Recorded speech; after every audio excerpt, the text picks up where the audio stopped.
الحمد لله نحمده ونستعينه ونؤمن به ونتوكل عليه ونعوذ بالله من شرور أنفسنا ومن سيئات أعمالنا من يهده الله فلا مضل له ومن يضلل فلا هادي له وأشهد أن لا إله إلا الله وحده لا شريك له وأشهد أن محمدا عبده ورسوله أرسله بالهدى ودين الحق ليظهره على الدين كله ولو كره المشركون اللهم صل على محمد وعلى آل محمد كما صليت على إبراهيم وعلى آل إبراهيم إنك حميد مجيد اللهم بارك على محمد وعلى آل محمد كما باركت على إبراهيم وعلى آل إبراهيم إنك حميد مجيد أما بعد فإن خير الكلام كلام الله وخير السنن سنن محمد صلى الله عليه وسلم فشر الأمور محدثاتها وكل محدثة بدعة وكل بدعة ضلالة وكل ضلالة في النار أعوذ بالله من الشيطان الرجيم بسم الله الرحمن الرحيم يا أيها الذين آمنوا اتقوا الله حق تقاته ولا تموتن إلا وأنتم مسلمون بسم الله الرحمن الرحيم فلا أقسم بالشفق والليل وما وسق والقمر إذا اتسق لتركبن طبقا عن طبق فما لهم لا يؤمنون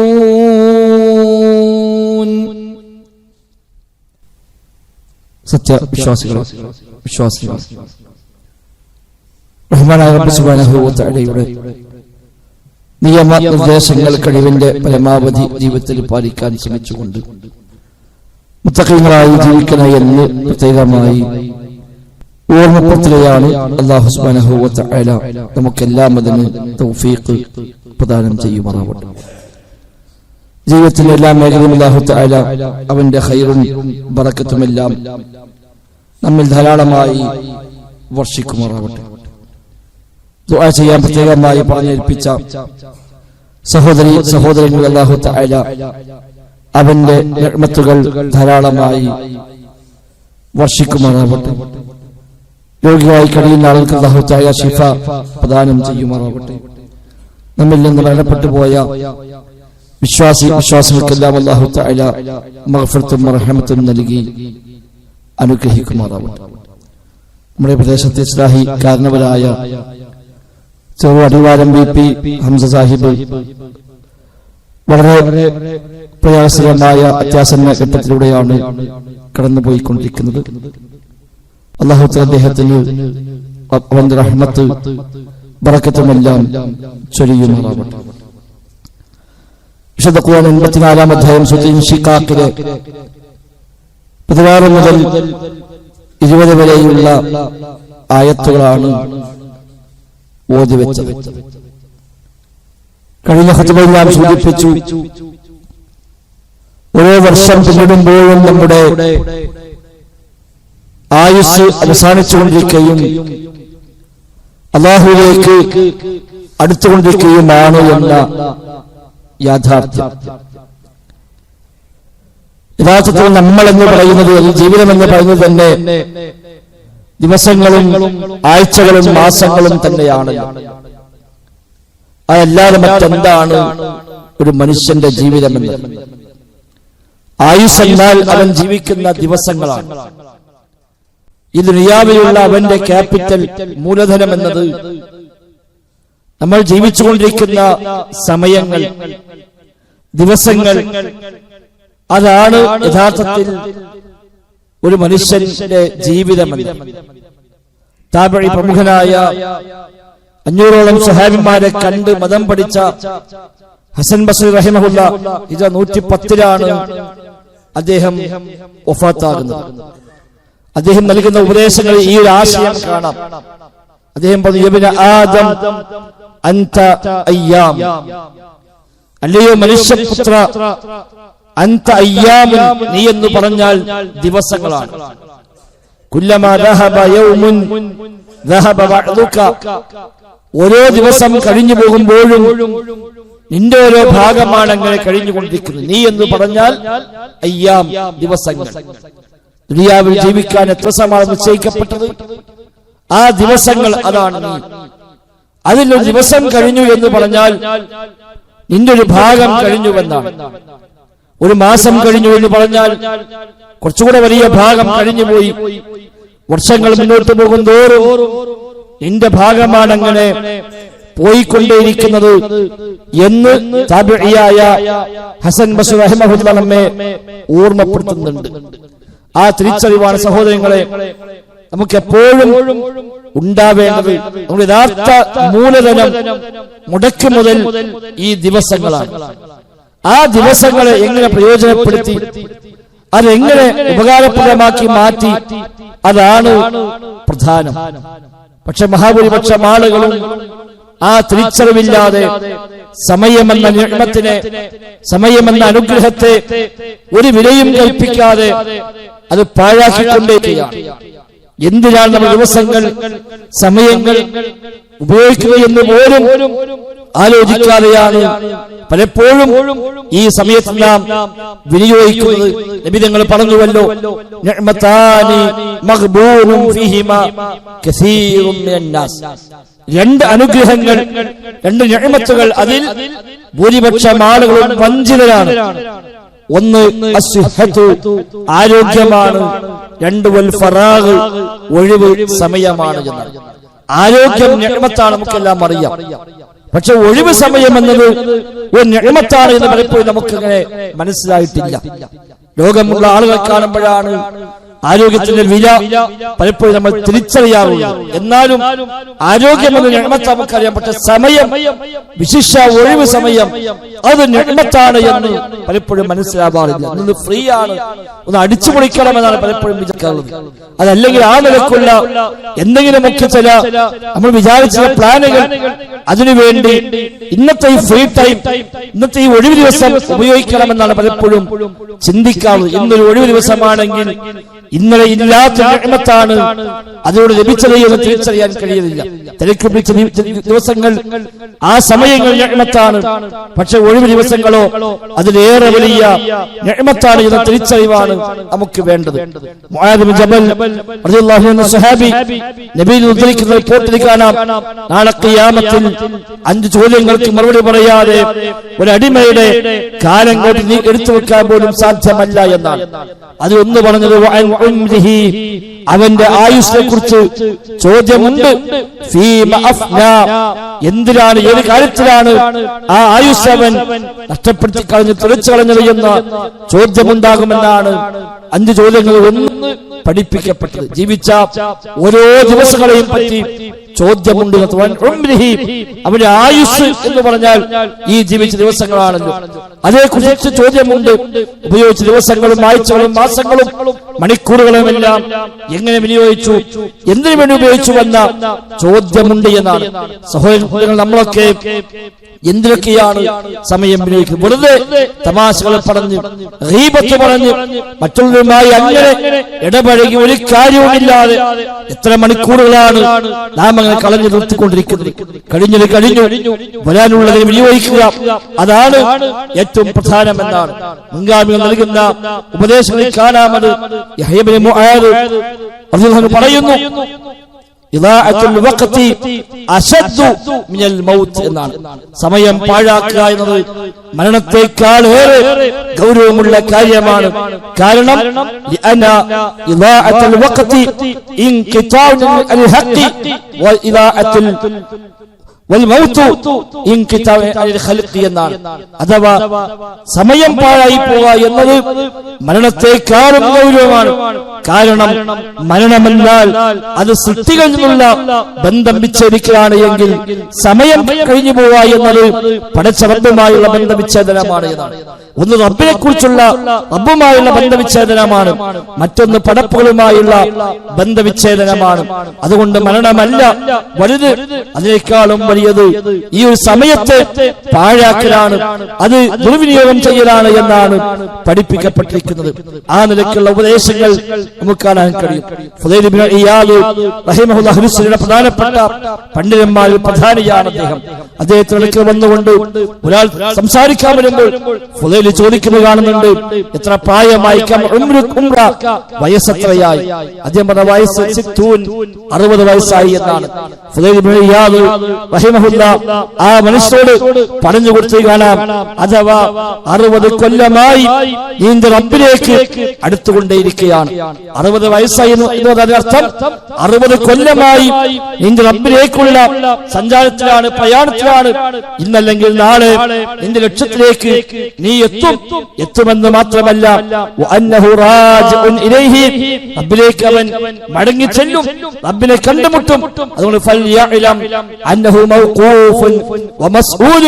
അല്ലാഹുവിന്റെ മുമ്പിൽ നിർത്തപ്പെടും, അവിടെ വെച്ച് ചോദ്യം ചെയ്യപ്പെടുമെന്ന കാര്യം അവന് അറിയട്ടെ എന്ന് ഫുദൈൽ ഇബ്നു ഇയാദ് റഹിമഹുല്ലാഹ് ആ മനുഷ്യന് ഉപദേശമായി നൽകുമ്പോൾ ആ മനുഷ്യൻ ഇന്നാ ലില്ലാഹി വ ഇന്നാ ഇലൈഹി റാജിഊൻ ഇസ്തിർജാ ചൊല്ലിയിട്ട് ആ മനുഷ്യൻ ചോദിക്കുന്നുണ്ട്, മൽ ഹീല, രക്ഷപ്പെടാൻ എന്താണ് വഴി? 60 കൊല്ലമായി യാത്രയിലാണ്. നമ്മളൊക്കെ 40 കൊല്ലമായി, 50 കൊല്ലമായി, 60ആയി, 70ആയി, 80മായി ഒരു യാത്രയിലാണ്. അത്രയും കൊല്ലങ്ങളായി ലക്ഷ്യം പടച്ച റബ്ബിലേക്കുള്ള പ്രയാണമാണ്. ആ യാത്രയിലാണ്. ഇത്രയും കാലം സഞ്ചരിച്ചു, ഇനി അധികമൊന്നും സഞ്ചരിക്കാനില്ല. പോയത്ര ഇനി പോകാനില്ല, സഞ്ചരിച്ചത്ര ഇനി സഞ്ചരിക്കാനില്ല. യാത്ര ഏതാണ്ടൊക്കെ അവസാനത്തേക്ക് എത്താറായി, ലക്ഷ്യത്തിലേക്ക് എത്താറായി, ആ യാത്ര അവസാനിക്കാറായി. അതാണ് 60 വയസ്സായ മനുഷ്യനോട് ഫുദൈൽ ഇബ്നു ഇയാദ് റഹിമഹുല്ലാഹ് നൽകുന്ന ഉപദേശം. ആ മനുഷ്യൻ ചോദിച്ചതാണ്, മൽ ഹീര, എന്താണ് ഇതിന് മാർഗമുള്ളത്, എന്താണ് രക്ഷയ്ക്കുള്ള വഴിയുള്ളത് എന്ന് ചോദിക്കുമ്പോൾ ഫുദൈലിന്റെ മറുപടി കാണാൻ യസീറ, വളരെ സിമ്പിളാണ്, വളരെ സിമ്പിളാണ്. എന്താണ് ആ മാർഗം? അദ്ദേഹം പറഞ്ഞു കൊടുത്തു, തുഹ്സിൻ മാ ബഖിയ, ബാക്കിയുള്ള ആയുസ്സിൽ നീ നന്മകൾ ചെയ്യുക, എങ്കിൽ യുഗ്ഫർ ലക മാ മദാ, കഴിഞ്ഞുപോയതിൽ ചെയ്തതെല്ലാം പുറത്തു കിട്ടും. ഇനിയുള്ള ആയുസ്സിൽ നന്നാവുക, എങ്കിൽ കഴിഞ്ഞതെല്ലാം പുറത്തു കിട്ടും. അതല്ല ഇനിയുള്ളതും പാഴാക്കാനാണ് തീരുമാനമെങ്കിൽ കഴിഞ്ഞു പോയതിനും നീ പിടിക്കപ്പെടുമെന്നാണ്. ഇത്രയും കാലം ചെയ്തത് അതിൽ ഒരുപാട് അപകടമുണ്ട്, പാകപ്പിഴവുകളുണ്ട്, വിശ്വാസരംഗത്തെ വ്യതിയാനമുണ്ട്, നിഷ്ഠകളിൽ, ആദർശങ്ങളിൽ, ദീനി കാഴ്ചപ്പാടുകളിൽ ഒരുപാട് അബദ്ധങ്ങൾ സംഭവിച്ചു പോയിട്ടുണ്ട്. ഹറാമുകൾ, തിന്മകൾ, തോന്നിവാസങ്ങൾ എമ്പാടും ചെയ്തിട്ടുണ്ട്. നമ്മൾ ആരും അതിൽ നിന്ന് മുക്തരല്ല. പറയുന്ന ഞാനും കേൾക്കുന്ന നിങ്ങളുമെല്ലാം കഴിഞ്ഞ കാലത്തെ കുറിച്ച് ആലോചിക്കുമ്പോൾ എല്ലാം ഒരുപോലെ തന്നെയാണ്. ഒരുപാട് അനാവശ്യമായ രീതിയിൽ സമയങ്ങൾ പാഴായി പോയി. ചെയ്യാൻ പാടില്ലാത്ത പലതും ചെയ്തു, കാണാൻ പറ്റാത്ത പലതും കണ്ടു, കേൾക്കാൻ പാടില്ലാത്ത പലതും കേട്ടു, ഇടപെടാൻ പാടില്ലാത്ത പലതിലും ഇടപെട്ടു, ഉപയോഗിക്കാൻ പാടില്ലാത്ത ഒരുപാട് സമ്പാദ്യങ്ങൾ ഉപയോഗിച്ചു പോയി. യാഥാർത്ഥ്യമാണ്, ഇതൊരു യാത്രയാണ്, പടച്ച റബ്ബിലേക്കുള്ള പ്രയാണമാണ്. അതിലെ ഇത്രയും കാലം കഴിഞ്ഞുപോയി, ഇനി ബാക്കിയുള്ളതേ ഉണ്ടാകും. അതുകൊണ്ട് എന്താണ് പരിഹാര മാർഗമെന്നത് ഫുദൈൽ ഇബ്നു ഇയാദ് റഹിമഹുള്ളയുടെ മറുപടിയാണ്, ബാക്കിയുള്ളതിൽ നീ നന്മ ചെയ്തു, ബാക്കിയുള്ളതിൽ ഇഹ്സാൻ ചെയ്യുക, നന്മ ചെയ്യുക, എങ്കിൽ യുഗ്ഫർ ലക മാ മളാ, കഴിഞ്ഞു പോയത് പുറത്തു കിട്ടുമെന്നാണ്. ശേഷമുള്ള നന്നാക്കിയാൽ കഴിഞ്ഞു പോയത് പൊറുക്കപ്പെട്ടു പോകും. അതല്ല ശേഷമുള്ളതും നീ അതിലേക്ക് തന്നെയാണ്, നഷ്ടപ്പെടുത്താനാണ്, തിന്മ ചെയ്യാനാണ് ഉദ്ദേശമെങ്കിൽ ഇൻ അസ്അത ഫീമാ ബഖിയ ഉഖിർത ബിമാ മളാ വമാ ബഖിയ, ഇനി ബാക്കിയുള്ളതും തിന്മയാണ് ചെയ്തു എങ്കിൽ കഴിഞ്ഞു പോയതിന്റെ പേരിലും ഇനി ബാക്കിയുള്ളതിന്റെ പേരിലും നീ പിടിക്കപ്പെടുകയും ചെയ്യുമെന്ന് ഫുദൈൽ ഇബ്നു ഇയാദ് റഹിമഹുല്ലാഹ് ആ മനുഷ്യൻ നൽകുന്ന ഉപദേശങ്ങളിൽ കാണാൻ കഴിയുന്നു. സഹോദരങ്ങളെ, ആ തിരിച്ചറിവ് നമുക്കെല്ലാവർക്കും ഉണ്ടാവേണ്ടതുണ്ട് എന്നർത്ഥം. ഓരോ നിമിഷം നഷ്ടപ്പെടുമ്പോഴും അത് എന്തിനു വിനിയോഗിച്ചു, എനിക്ക് ഗുണകരമായി ലഭിക്കുമോ, നാളെ പരലോകത്തെ ദിവസം നേട്ടമായി മാറുമോ, ഏറ്റവും ചുരുങ്ങിയത് നമുക്കെതിരായി വരാത്ത രൂപത്തിലെങ്കിലും തിന്മകൾ ഉപയോഗിക്കാതെ, ഹറാമുകൾ ഉപയോഗിക്കാതെ, തോന്നിവാസങ്ങൾ ഉപയോഗിക്കാതെ, പാഴാക്കി കളയാതെ, അതെനിക്ക് വിപരീതമായി എനിക്കെതിരായി സാക്ഷി പറയില്ല എന്ന ഒരവസ്ഥയിലേക്കെങ്കിലും അത് ഉറപ്പുവരുത്താൻ നമുക്ക് സാധിക്കേണ്ടതുണ്ട്. അങ്ങനെ പല രംഗത്തും മാറിപ്പോരാൻ പറ്റും. അനാവശ്യമായ സംസാരമാണെങ്കിൽ ഇല്ല, ഞാനില്ല, എന്റെ സമയം അതിനുള്ളതല്ല. ഒരാളെ കുറിച്ച് ഗീബത്ത് പറയുമ്പോൾ ഇല്ല, അത് കേൾക്കാൻ ഞാനില്ല, അതിന് പറയാൻ ഞാനില്ല, എന്റെ സമയം അതിനുള്ളതല്ല. ഒരു തോന്നിവാസത്തിന്റെ വേളയാണെങ്കിൽ ഞാനതിനില്ല, ഞാൻ റബ്ബിലേക്ക് പോകുന്നവനാണ്, റബ്ബിലേക്കുള്ള യാത്രയാണ്. ആ യാത്രയിൽ എനിക്ക് ചില ലക്ഷ്യമുണ്ട്, ആ ലക്ഷ്യം നേടാൻ പറ്റണം. അതിന് പര്യാപ്തമല്ല ഈ ഒരു സദസ്സ്. തോന്നിവാസങ്ങൾ, തിന്മകൾ, അതേപോലെ കൂട്ടായ്മകൾ, എല്ലാ അർത്ഥത്തിലുമുള്ള തിന്മയുടെ ഏതൊക്കെ മേഖലയുണ്ടോ ആ മേഖലയിൽ എത്തിപ്പെടുമ്പോൾ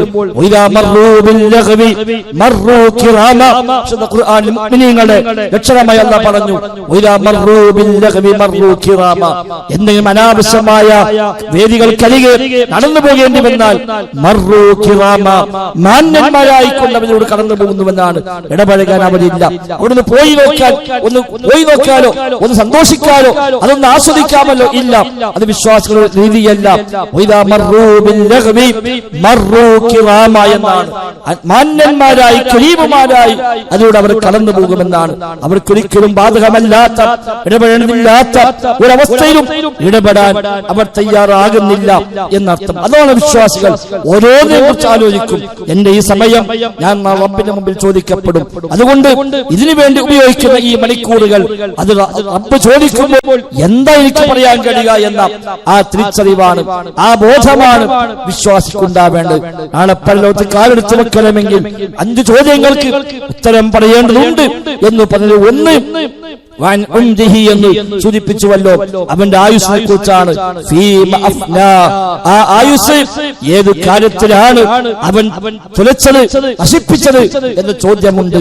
ആ ചോദ്യത്തിന് ഉത്തരം പറയാതെ നാളെ പരലോകത്ത് റബ്ബിന്റെ കോടതിയിൽ മഹ്ശറിൽ കാലങ്ങോട്ട് എടുത്തു വെക്കാൻ പോലും കഴിയില്ല എന്ന ആ തിരിച്ചറിവ് നമുക്കുണ്ടാവുക. അതുകൊണ്ട് ഒരു അനാവശ്യ വേദികളിൽ, തോന്നിവാസങ്ങളിടങ്ങളിൽ വിനിയോഗിക്കാവുന്നതല്ല നമ്മുടെ സമയം. എന്റെ ജീവിതം എന്നാൽ എന്റെ ആയുസ്സാണ്, എന്റെ ദിവസങ്ങളാണ്, മണിക്കൂറുകളാണ്, അതിലെ ഓരോ നിമിഷവും അതിപ്രധാനമാണ്. അതുകൊണ്ട് അത്തരം സദസ്സുകൾ, അത്തരം വേദികൾ, അത്തരം ഇടപെടലുകൾ, അത്തരം ആളുകളുമായുള്ള സഹവാസങ്ങൾ പോലും വേണ്ടെന്ന് വെക്കാൻ നമുക്ക് സാധിക്കേണ്ടതുണ്ട്. അതല്ലെങ്കിൽ നഷ്ടം തന്നെയായിരിക്കും. ഇതൊരു യാത്രയാണ്, ഇതൊരു പ്രയാണമാണ്. ദുനിയാവെന്നത് ഒരു യാത്രയാണ്, ഇത് കടന്നു പോവുകയാണ്. അങ്ങ് ആലമുൽ അർവാഹിൽ ആരംഭിച്ച ആ യാത്ര ദുനിയാവിലൂടെ കടന്നുപോയി, ഇനി ബർസഖിലേക്ക് പോയി, ബർസഖും കഴിഞ്ഞ് ആഖിറത്തിലേക്ക് എത്തേണ്ടതാണ്. 4 ലോകത്താണ് ഒരു മനുഷ്യൻ ജീവിക്കുന്നത്. ഒന്ന് ആലമുൽ അർവാഹാണ്, ആത്മാവുകൾ മാത്രം സൃഷ്ടിക്കപ്പെട്ട, ശരീരം പടക്കപ്പെട്ടിട്ടില്ലാത്ത കാലം. അത് നബി സല്ലല്ലാഹു അലൈഹി വസല്ലമയുടെ മുതുകിൽ നിന്ന് ആത്മാവുകളെ മുഴുവൻ പുറത്തേക്കെടുത്ത് അല്ലാഹു തആല കരാർ വാങ്ങിയെന്ന് വിശുദ്ധ ഖുർആനിൽ അല്ലാഹു തആല പഠിപ്പിക്കുന്നുണ്ട്.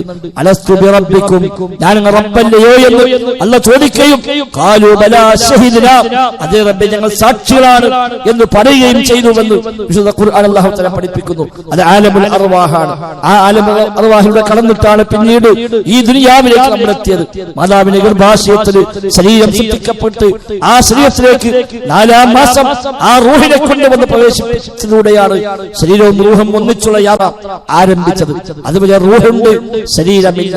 ഉമ്മയുടെ ഗർഭാശയത്തിൽ ശരീരം രൂപപ്പെട്ടു. 4 മാസം പ്രായമാകുമ്പോൾ അല്ലാഹു തആല മലക്ക് മുഖേന ആ ആത്മാവിനെ ഉമ്മയുടെ ഗർഭാശയത്തിലേക്ക് കൊണ്ടുവന്ന് നമ്മുടെ ശരീരത്തിലേക്ക്, ആ കൊച്ചു ശരീരത്തിലേക്ക് പ്രവേശിപ്പിച്ചു. അവിടെ മുതൽ ശരീരവും ആത്മാവും ഒന്നിച്ചുള്ള യാത്രയായി. സമയമാകുമ്പോൾ ഈ ഭൂമിയിലേക്ക് ജനിച്ചു വന്നു. പിന്നീടുള്ള ജീവിതത്തിലാണ് നാം ഇപ്പോഴുള്ളത്. സമയം അവസാനിക്കുമ്പോൾ മറ്റൊരു മലക്ക് വന്ന് ഈ ശരീരത്തിൽ നിന്ന് ആ റൂഹിനെ തിരിച്ചെടുക്കുകയും ചെയ്യും. ഒരു മലക്ക് കൊണ്ടുവന്ന് പ്രവേശിപ്പിച്ച റൂഹിനെ മറ്റൊരു മലക്ക്, മലക്കുൽ മൗത്ത് വന്നുകൊണ്ട് ആ റൂഹിനെ തിരിച്ചെടുക്കുന്നു. അതോട് ശരീരത്തിന്റെ കാലം കഴിഞ്ഞു. ശരീരവും ആത്മാവും വേർപിരിഞ്ഞു. പിന്നീട് ശരീരം മണ്ണിന്റെ ഭാഗമായി മാറുന്നു. ആത്മാവ് ഒന്നുകിൽ ഇല്ലിയീനിൽ അല്ലെങ്കിൽ സിദ്ദീനിൽ.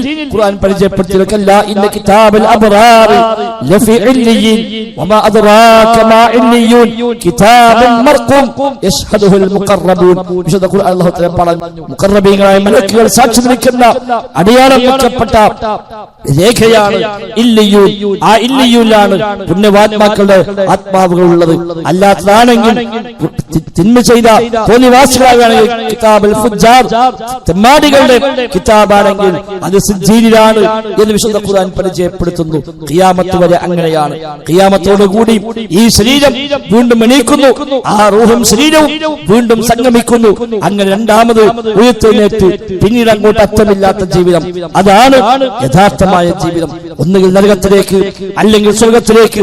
ഫരീഖുൻ ഫിൽ ജന്ന വഫരീഖുൻ ഫിസ് സഈർ. ഒരു ഭാഗം സ്വർഗത്തിലാണ്, മറ്റൊരു ഭാഗം നരകത്തിലുമാണ്. അവിടെ ഈ ശരീരവും ഈ ആത്മാവും ഒന്നിച്ചുള്ള പ്രയാണമാണ് പിന്നെയും തുടരുന്നത്. പിന്നീട് അറ്റമില്ല. സുമ്മ ലാ യമൂതു ഫീഹാ വലാ യഹ്യാ. നരകത്തിലാണെങ്കിലും പിന്നീട് ജീവിക്കുന്നില്ല, മരിക്കുന്നുമില്ല എന്ന് പറഞ്ഞ അവസ്ഥയിലാണ് അവിടെ ഉള്ളത്. ഖാലിദീന ഫീഹാ അബദാ. നിത്യവാസികളാണ്, കാലാകാലമാണ്, ശാശ്വതരാണ് എന്നൊക്കെ സ്വർഗാവകാശത്തെ കുറിച്ചും നരകക്കാരെ കുറിച്ചും എല്ലാം ഖുർആനിൽ ആവർത്തിച്ചു പരിചയപ്പെടുത്തുന്നുണ്ട്. അതാണ് സഹോദരൻ ലക്ഷ്യം എന്നത്. സ്വർഗത്തിലേക്ക് എത്താം. ആ സ്വർഗമാണ് നമ്മുടെ ലക്ഷ്യം. അതിലേക്ക് എത്തണം. ശരീരവും ആത്മാവും ഒന്നിച്ച് ആ സ്വർഗീയ സുഖങ്ങളെ അനുഭവിക്കണം. അതിലേക്കുള്ള യാത്രയിലുള്ള ഇടത്താവളമാണ് ദുനിയാവ് എന്നത്. നിശ്ചയിക്കപ്പെട്ട ഏതാനും കൊല്ലങ്ങൾ, എത്രയാണെന്ന് നമുക്കറിയില്ല, ഏതാനും വർഷങ്ങൾ. ആ വർഷങ്ങൾ നമ്മൾ ഇത്രയും ജീവിച്ചു കഴിഞ്ഞു. ഇനി എന്താണോ ബാക്കി അതുണ്ടാകും. ജീവിതം എന്നാൽ ഈ ദിവസങ്ങളാണ്, മാസങ്ങളാണ്, വർഷങ്ങളാണ്. അത് ഓരോന്നും കഴിഞ്ഞു പോകുമ്പോൾ നമ്മുടെ ജീവിതമാണ് അങ്ങനെ കഴിഞ്ഞു പോയിക്കൊണ്ടിരിക്കുന്നത്. അതാണ് കവി പറഞ്ഞത്,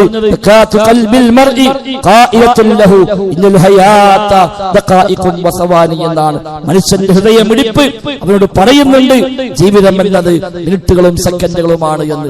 ഓരോ സെക്കൻഡുകളാണ്. ക്ലോക്കിന്റെ സൂചി മുന്നോട്ട് പോകുമ്പോൾ, ഓരോ സെക്കൻഡ് പോകുമ്പോൾ എന്റെ ആയുസ്സാണ് പോകുന്നത്. നിശ്ചയിക്കപ്പെട്ട വർഷം എത്രയാണോ അതിൽ നിന്നാണ് ആ പോയിക്കൊണ്ടിരിക്കുന്നത്. പോയതൊരിക്കലും തിരിച്ചു വരികയില്ല. ജീവിതം എന്നാൽ യഥാർത്ഥത്തിൽ അൽയൗം, പ്രസന്റ്, അതാണ് ജീവിതം എന്നാണ് മുൻഗാമികൾ പഠിപ്പിച്ചു. സമയമെന്നാൽ സമയമെന്നാൽ 3 രൂപത്തിലാണ്. ഒന്ന് കഴിഞ്ഞു പോയത്, അത് കഴിഞ്ഞു, തിരിച്ചെടുക്കാൻ കഴിയില്ല. ഒരു സെക്കൻഡ് പോലും കഴിഞ്ഞു പോയതിനെ വീണ്ടെടുക്കാൻ സാധ്യമല്ല. അത് കഴിഞ്ഞു, അതിൽ ചെയ്തു, ഉപേക്ഷ വരുത്തി. ഇനി അതിനെപ്പറ്റി പറഞ്ഞിട്ട് കാര്യമില്ല. അതിലെ പോരായ്മകൾ റബ്ബിനോട് പറഞ്ഞ് പുറപ്പിക്കുന്ന മാർഗമില്ല. മറ്റൊന്നുള്ളത് വരാൻ പോകുന്നതാണ്. ഒരു പക്ഷേ അതൊരു പക്ഷെ കിട്ടണമെന്നുമില്ല. ഒന്ന് കഴിഞ്ഞു പോയത് അത് കഴിഞ്ഞു. രണ്ടാമത് വരാനുള്ള സമയങ്ങൾ നാളെയും മറ്റന്നാളും അടുത്ത ആഴ്ചയും അടുത്ത മാസവും ഒക്കെ പക്ഷെ ലഭിക്കുമോ ഇല്ലേ അറിയില്ല. സമയം വരും, പക്ഷെ നമ്മളുണ്ടാകുമോ പറയാൻ കഴിയില്ല. ബാക്കിയുള്ളതോ അൽയൗം, ജീവിച്ചുകൊണ്ടിരിക്കുന്ന ഈ നിമിഷം, അതാണ് നമുക്ക് ഉറപ്പിക്കാനുള്ളത്. അല്ലാത്തതെല്ലാം കഴിഞ്ഞത് കഴിഞ്ഞുപോയി. വരാനുള്ളത് കിട്ടുമെന്ന് ഉറപ്പുമില്ല. എങ്കിൽ ഇപ്പോൾ ലഭിക്കുന്ന ഇതാണ് നമുക്ക് ഉറപ്പുള്ളത്. അതിൽ നന്മ ചെയ്യുക, എങ്കിൽ രക്ഷപ്പെടാമെന്നാണ്. അതുകൊണ്ട് ആ നിലയ്ക്ക് ജീവിതത്തെ കുറിച്ചുള്ള ഒരു കാഴ്ചപ്പാട് നമുക്കുണ്ടാകണം. എവിടെ വിനിയോഗിക്കുമ്പോഴും ഇത് ഞാൻ വിനിയോഗിക്കാൻ അനുവാദമുള്ളതാണോ, ഇത് ഹറാമായ മാർഗമാണോ, ഇതെനിക്ക് അനുവദിക്കപ്പെട്ടതാണോ എന്ന തിരിച്ചറിവുണ്ടാകണം. അതല്ലാതെ ഒരുപാട് മണിക്കൂറുകൾ എന്താണെന്നറിയാതെ, ഒരു ലക്ഷ്യബോധം പോലും ഇല്ലാതെ കളഞ്ഞു കുടിക്കുന്ന ആളുകൾ. കുറെ കിടന്നുറങ്ങുന്നു, കുറെ ഭക്ഷണം കഴിക്കുന്നു, കുറെ വിനോദങ്ങൾ ഏർപ്പെടുന്നു, കുറെ പത്രം വായിക്കുന്നു. ബാക്കി പ്രത്യേകിച്ച് ഒരു ലക്ഷ്യമില്ല, സമയം പോകുന്നില്ല എന്ന് പരാതി പറയുന്ന മനുഷ്യന്മാരുണ്ട്. ഹതഭാഗ്യവാന്മാർ. നേരം പോകാൻ വേണ്ടി പലതും ഇടപെടുന്ന ആളുകൾ. എങ്ങനെയപ്പോ സമയം പോയി കിട്ടുക എന്ന് വിചാരിക്കുന്ന മനുഷ്യന്മാർ. ഒരു നിഅമത്തിനെ തള്ളിവിടാൻ വേണ്ടി പ്രയാസപ്പെടുന്ന ആളുകൾ. സഹോദരങ്ങളെ, നഷ്ടമാണ്, വലിയ ഗൗരവമാണ്. ആ തിരിച്ചറിവോടുകൂടി ജീവിതത്തെ ക്രമീകരിക്കാൻ കഴിഞ്ഞാൽ അവൻ രക്ഷപ്പെടാം. എന്നാണ് സംസ്കരണം നേടിയവൻ, അല്ലാഹുവിനെ ഓർത്ത തോറ്റവൻ അവനാണ് വിജയിച്ചവനെന്ന് അല്ലാഹു പഠിപ്പിക്കുന്നുവെങ്കിൽ ജീവിതഘട്ടങ്ങൾ മാറി മാറി മാറി വരും. ഓതി വെച്ച ആയത്താണ് രാത്രിയാണ് സത്യം, പകലാണ് സത്യം, സൂര്യനാണ് സത്യം എന്നൊക്കെ പറഞ്ഞുകൊണ്ട് അല്ലാഹു തആല സത്യം ചെയ്തു പറഞ്ഞു. ഘട്ടങ്ങൾ മാറി മാറി വന്നുകൊണ്ടേയിരിക്കും. എന്നും ഒരുപോലെയല്ല, എല്ലാ സമയം ഒരുപോലെയല്ല, എല്ലാ ദിവസവും ഒരുപോലെയല്ല. ഘട്ടങ്ങൾ മാറിക്കൊണ്ടേയിരിക്കും. സത്യമാണ്. പക്ഷേ എന്നിട്ടും എന്തേ നിങ്ങൾ വിശ്വസിക്കുന്നില്ല എന്നാണ് റബ്ബിന്റെ ചോദ്യം. സഹോദരങ്ങൾ, അവിടെ റബ്ബിലേക്ക് മടങ്ങാൻ, ഈമാൻ ഉൾക്കൊള്ളാൻ നമുക്ക് സാധിക്കണം. ജീവിതത്തിന്റെ ലക്ഷ്യത്തെപ്പറ്റിയുള്ള കാഴ്ചപ്പാടുണ്ടാകണം. അല്ലാഹു തആല തൗഫീഖ് പ്രദാനം ചെയ്യുമാറാവട്ടെ.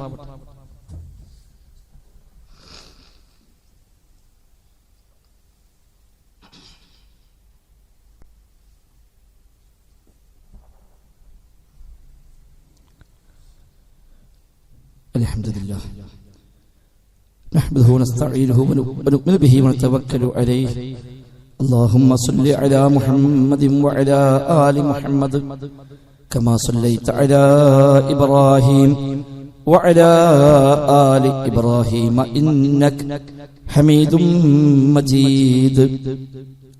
സഹോദരന്മാരെ, റഹ്മാനായ റബ്ബിന്റെ കൽപ്പന നിർദ്ദേശങ്ങളെ കഴിവിന്റെ പരമാവധി ജീവിതത്തിൽ പാലിക്കാൻ പരിശ്രമിച്ചുകൊണ്ട് മുത്തഖീങ്ങളായി ജീവിക്കണേ എന്ന് പ്രത്യേകമായി എന്നെയും നിങ്ങളെയും ഒക്കെ ഒന്നുകൂടെ ഓർമ്മപ്പെടുത്തുകയാണ്.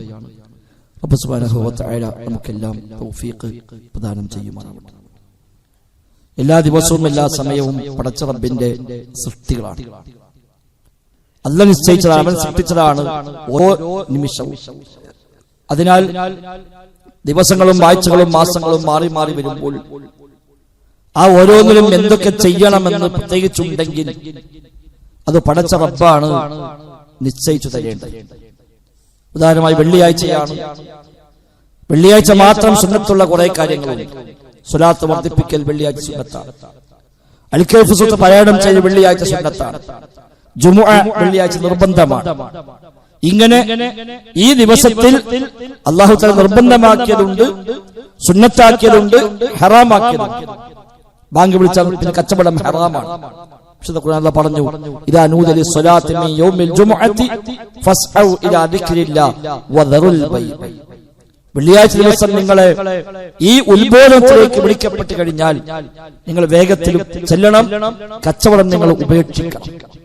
ബാങ്കിന് ശേഷം കച്ചവടം ചെയ്താൽ ആ കച്ചവടം ഹറാമാണ്. കച്ചവടം മാത്രമല്ല, ഇടപാടുകളെല്ലാം, എല്ലാ ഇടപാടുകളും ബാങ്ക് വിളിച്ച ശേഷമുള്ള ഇടപാടുകൾ അത് ഹറാമായ ഇടപാടാണ് എന്ന് ഈ ആയത്തിന്റെ അടിസ്ഥാനത്തിൽ മനസ്സിലാക്കാൻ സാധിക്കും. ഓരോ ദിവസത്തിലും ഓരോ മാസത്തിലും പ്രത്യേകം ചെയ്യേണ്ടത്, ചെയ്യാൻ പാടില്ലാത്തത് ഇത് നിശ്ചയിക്കേണ്ടവൻ ആ സമയങ്ങളുടെ സത്താവായ അല്ലാഹു തആലയാണ്. പറഞ്ഞു വരുന്നത് റജബ് മാസത്തിലേക്ക് കടന്നതോടുകൂടി സോഷ്യൽ മീഡിയകളിൽ കാണാം ധാരാളമായ വ്യത്യസ്തമായ സുന്നത്തുകളെ പഠിപ്പിക്കുന്നു. റജബ് 1-ാം ദിവസം മുതലുള്ള പ്രാർത്ഥനകൾ മുതൽ റജബിൽ ചെയ്യേണ്ട പ്രത്യേകമായ ആചാരങ്ങൾ മുതൽ പലതും സോഷ്യൽ മീഡിയകളിൽ ഇന്ന് വ്യാപകമാണ്. പലർക്കും റജബ് മാസം ഇന്ന് വരുമാന മാർഗമായി മതത്തിന്റെ പേരിൽ പലരും മാറ്റിയിട്ടുമുണ്ട്. യഥാർത്ഥ അതൊക്കെ സ്ഥിരപ്പെടണമെങ്കിൽ അല്ലാഹു തആല പഠിപ്പിക്കണം, അവന്റെ റസൂൽ പഠിപ്പിക്കണം. അതല്ലാതെ ആരെന്ത് പറഞ്ഞാലും ദീനിൽ ഒരു കാര്യമായി സ്ഥാപിച്ചെടുക്കാൻ ആർക്കും അധികാരമില്ല. റജബ് മാസത്തിൽ പഴയകാലം മുതൽ തന്നെ നബിതങ്ങൾ വരുന്നതിന് മുമ്പേ തന്നെ ഏറ്റവും അധികം അനാചാരം നടന്ന മാസമാണ് റജബ് മാസം. ജാഹിലിയ്യ കാലത്തെ മുശ്രിക്കീങ്ങൾ, അറബികളായ ആളുകൾ അവർ ആദരിച്ച മാസമായിരുന്നു റജബ് മാസമല്ല. ജാഹിലിയ്യ കാലത്ത് നബിതങ്ങൾ ജനിക്കുന്നതിന് മുമ്പുള്ള മക്കയിലെ അറബികളായ മുശ്രിക്കീങ്ങളായ ആളുകൾ അവർ പ്രത്യേകമായി ആദരിച്ച മാസമാണ് റജബ് മാസം. അന്ന് റജബാകുമ്പോഴേക്ക് നാട് മൊത്തം വലിയ ആഘോഷ പ്രതീതിയായിരുന്നു. മുളറുകാർ ആണ് റജബിന്റെ ആളുകളായി അന്ന് മക്കയിൽ അറിയപ്പെട്ടത്. മുളർ ഗോത്രക്കാർ, മുളർ ഗോത്രത്തിന്റെ റജബ് മുളർ എന്നാണ് അന്ന് പ്രയോഗിക്കുന്നത്. മുളറുകാർ റജബ് എന്നാണ്. റജബിനാകുമ്പോഴേക്ക് മുളറുകാർ തുടങ്ങി ഒരു ആണ്ട്രതി എന്ന അന്ന് പ്രത്യേകമായ ആചാരങ്ങളും ആഘോഷങ്ങളും നാട് മുഴുവൻ റജബിന്റെ ഒരു പ്രതീതി ഉണ്ടാക്കിയെടുത്ത് റജബ് മാസം എന്നവർക്ക് പ്രത്യേകമായി അവിടെ ശ്രദ്ധിക്കപ്പെടുന്ന സമയമായി മാറി. അക്കാലത്ത് റജബ് പ്രത്യേകമായി നോമ്പ് വയ്ക്കുന്നുണ്ട്, റജബിൽ പ്രത്യേകമായ ഭക്ഷണം ഉണ്ടാക്കുന്നുണ്ട്, റജബിൽ പ്രത്യേകമായ ആഘോഷങ്ങൾ ആ ജാഹിലിയ്യ കാലത്ത് നടക്കാറുണ്ട്. നിബിതങ്ങൾ അള്ളാന്റെ വഹ്യ് പ്രകാരം അതിൽ ഉള്ളത് എന്താണ് അല്ലാത്തതാണെന്ന് വേർതിരിച്ച് പഠിപ്പിച്ചു. റജബിൽ പ്രത്യേകമായി പഠിപ്പിച്ചത് യുദ്ധം ഹറാമായ മാസം എന്നാണ്. 4 മാസം പവിത്രമാണെന്ന് സൂറത്ത് തൗബയിൽ അല്ലാഹ് പരിചയപ്പെടുത്തി. മിൻഹാ അർബഅത്തുൻ ഹുറും, 4 മാസം പവിത്രമാണ്, യുദ്ധം ഹറാമായ മാസമാണ്, അക്രമങ്ങൾ പാടില്ലാത്ത മാസമാണ്. അതിൽ ഒന്ന് റജബ് മാസമാണ്. ബാക്കി ദുൽഖഅദ, ദുൽഹിജ്ജ, മുഹറം, ഈ 3 മാസങ്ങൾ. അതാണ് ഇസ്ലാം റജബിൽ നിശ്ചയിച്ച പവിത്രത. അല്ലാതെ റജബിൽ പ്രത്യേകമായ നോമ്പുകളോ പ്രത്യേകമായ മറ്റെന്തെങ്കിലും ഇബാദത്തുകളോ പഠിപ്പിക്കപ്പെട്ടിട്ടില്ല. നബി തങ്ങളുടെ കാലത്ത് അങ്ങനെയൊന്നും ഉണ്ടായിട്ടില്ല. എന്നാൽ പിന്നീട് 2ാം ഖലീഫ ഉമർ ഖത്താബിന്റെ കാലഘട്ടത്തിൽ പല രാജ്യങ്ങളും ഇസ്ലാമിലേക്ക് വന്നു. അങ്ങനെ വ്യത്യസ്തമായ രാജ്യങ്ങൾ ഇസ്ലാമികമായ രാജ്യങ്ങളായി മാറിയപ്പോൾ മെല്ലെ മെല്ലെ അത്തരം പ്രദേശങ്ങളിലൊക്കെ റജബാകുമ്പോൾ വീണ്ടും ആ പഴയ ആഘോഷങ്ങൾ മെല്ലെ തലപൊക്കാൻ തുടങ്ങിയെന്നാണ്. പേരിന് മാത്രം മുസ്ലിമായി വന്ന ആളുകൾ നാടൊന്നാകെ മാറിയപ്പോൾ, ആ കൂട്ടത്തിൽ മാറിയവർ നാട്ടിലെ ഭരണാധികാരി മാറിയപ്പോൾ കൂടെ പോകുന്ന ആളുകൾ എല്ലാം ഉണ്ട് ആ കൂട്ടത്തിൽ. അങ്ങനെ റജബിൽ പ്രത്യേകമായ ചില ആഘോഷങ്ങളൊക്കെ ഇങ്ങനെ തലപൊക്കുകയും പ്രത്യേകമായ നോമ്പുകളൊക്കെ റജബിൽ ആരംഭിക്കുകയും ചെയ്തു ഉമർ ഖത്താബിന്റെ കാലഘട്ടത്തിൽ. അത് ശ്രദ്ധയിൽപ്പെട്ട ഉമർ ഖത്താബ് റജബാകുമ്പോൾ പ്രത്യേകമായി അന്വേഷണ ഉദ്യോഗസ്ഥന്മാരെ, പോലീസുകാരെ ഇറക്കുകയും അങ്ങനെ റജബിൽ ആരെങ്കിലും ചെയ്യുന്നുണ്ടോ എന്ന് നോക്കാൻ വരെ അദ്ദേഹം ഏർപ്പാട് ചെയ്യുകയും ചെയ്തു എന്ന് കാണാൻ കഴിയും. മാത്രവുമല്ല, റജബിൽ പ്രത്യേകമായി നോമ്പെടുക്കുന്ന ആളുകളെ കണ്ടാൽ അവരെ ചാട്ടവാറ് കൊണ്ട് അടിക്കുവാനും ഭക്ഷണം കഴിപ്പിക്കുവാനും ഉമർ ഖത്താബ് കൽപ്പിച്ചുവെന്ന് വരെ നമുക്ക് ചരിത്രങ്ങളിൽ കാണാൻ സാധിക്കും. അത് പിന്നീട് പല കാലങ്ങളിലായി അങ്ങനെ ഉണ്ടായി വന്നിട്ടുണ്ട്. ഇല്ലാ കഥകൾ റജബിന്റെ പേര് പിന്നീട് മെനഞ്ഞുണ്ടാക്കി. ധാരാളം ഹദീസുകൾ ഷിയാക്കളും മറ്റുമൊക്കെ റജബിന്റെ പേര് വ്യാജമായി കെട്ടിച്ചമച്ചുണ്ടാക്കി. ഇല്ലാത്ത ഒട്ടനവധി കഥകൾ നിബിധങ്ങൾ പറഞ്ഞുവെന്ന് പറഞ്ഞുകൊണ്ട് വ്യാജമായി പ്രചരിപ്പിച്ചു.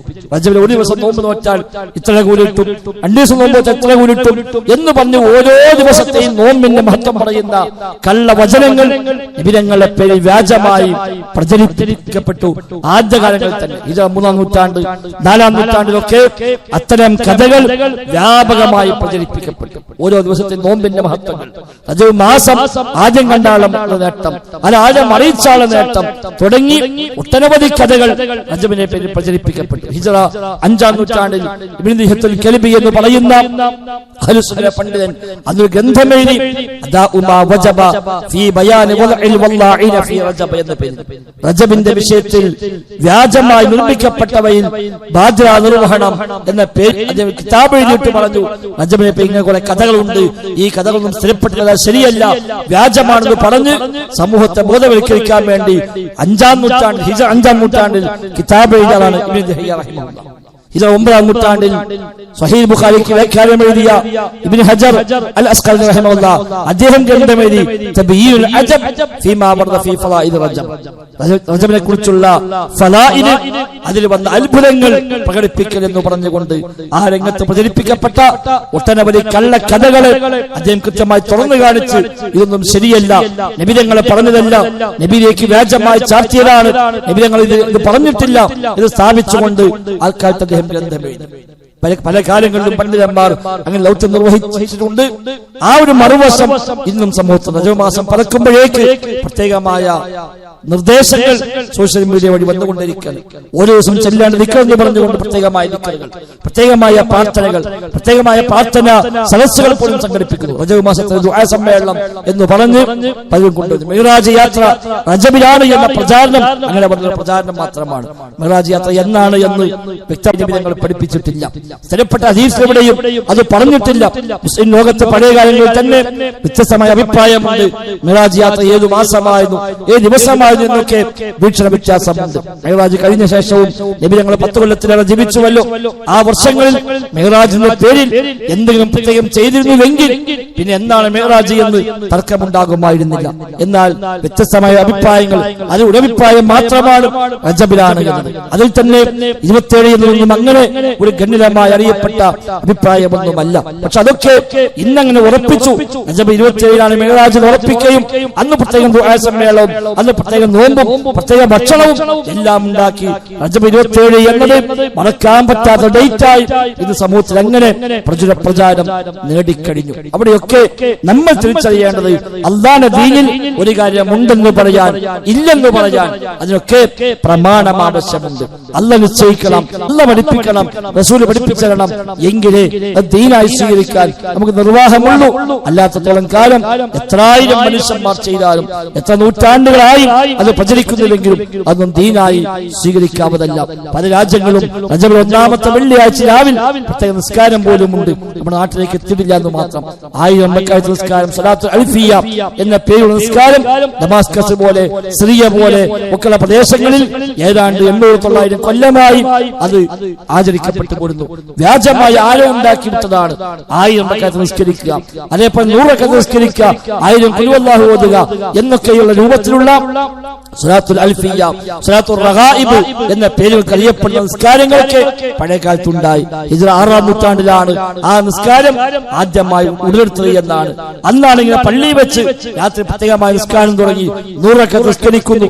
ഓരോ റക്അത്തിലും 10 പ്രാവശ്യം സൂറത്തുൽ ഇഖ്ലാസ് പാരായണം ചെയ്യുന്നു. 1000 പ്രാവശ്യം ഇഖ്ലാസ് ഓതിക്കൊണ്ടുള്ള നിസ്കാരം, ദീർഘമായ ഖുർആൻ ഓതിക്കൊണ്ടുള്ള നിസ്കാരം, ഇങ്ങനെയൊക്കെ നിസ്കാരങ്ങൾ പല കാലത്തും നാടുകൾ ഉടലെടുത്തു. അന്നത്തെ പണ്ഡിതന്മാർ അതിനെതിരെ ശക്തമായി താക്കീത് ചെയ്യുകയും അന്നത്തെ ഗ്രന്ഥങ്ങളിൽ അതേക്കുറിച്ചുള്ള താക്കീതുകൾ രേഖപ്പെടുത്തി വെക്കുകയും ചെയ്തത് നമുക്ക് കാണാൻ സാധിക്കും. എന്താണെങ്കിലും അല്ലാഹുവിന്റെ ദീനിന്റെ പേരിൽ ആരെങ്കിലും വല്ലതും പറയുമ്പോഴേക്ക് അതെല്ലാം ചാടിക്കേറി സ്വീകരിച്ച് അതെല്ലാം ചൊല്ലാനും ചെയ്യാനും തയ്യാറാകേണ്ടവരല്ല നമ്മൾ. അതൊക്കെ അടിസ്ഥാനമുണ്ടോ, അല്ലാഹ് നിശ്ചയിച്ചതാണോ, പ്രവാചകൻ വഹീ പ്രകാരം പഠിപ്പിച്ച കാര്യമാണോ, അതല്ല പിൽക്കാലത്ത് വ്യാജമായി കൂട്ടിച്ചേർക്കപ്പെട്ടതാണോ എന്നൊക്കെ അന്വേഷിച്ചിട്ട് വേണം ഒരു കാര്യം ദീനാണ് എന്ന മട്ടിൽ സ്വീകരിക്കാനെന്ന നിലപാടിലേക്കെങ്കിലും നമ്മൾ എത്തണം. അല്ലാഹു തആല എല്ലാ ഖൈറിലും മുന്നേറാൻ നമുക്കെല്ലാം തൗഫീഖ് പ്രദാനം ചെയ്യുമാറാവട്ടെ. ജീവിതത്തിലെ എല്ലാ മേഖലയിലും അല്ലാഹുവിനെ സൂക്ഷിക്കുന്ന മുത്തഖീങ്ങളിൽ റബ്ബ് സുബ്ഹാനഹു വ തആല നമ്മയെല്ലാം ഉൾപ്പെടുത്തി അനുഗ്രഹിക്കുമാറാവട്ടെ. അല്ലാഹുമ്മ റബ്ബനാ ആതിനാ ഫിദ് ദുനിയാ ഹസന വഫിൽ ആഖിറതി ഹസന വഖിനാ അദാബന്നാർ. അല്ലാഹുമ്മ ഇഗ്ഫിർ ലിൽ മുഅ്മിനീന വൽ മുഅ്മിനാത് വൽ മുസ്ലിമീന വൽ മുസ്ലിമാത് അൽ അഹ്യാഇ മിൻഹും വൽ അംവാത് ഇന്നക മുജീബുദ് ദഅവാതി വഖാദിൽ ഹാജാത്. റബ്ബനാ اصرف عنا عذاب جهنم إن عذابها كان غراما إنها ساءت مستقرا ومقاما. اللهم ربنا تقبل منا، ربنا تقبل منا، ربنا تقبل منا إنك أنت السميع العليم وتب علينا إنك أنت التواب الرحيم. وصلى الله وسلم على محمد وآله وصحبه أجمعين والحمد لله رب العالمين.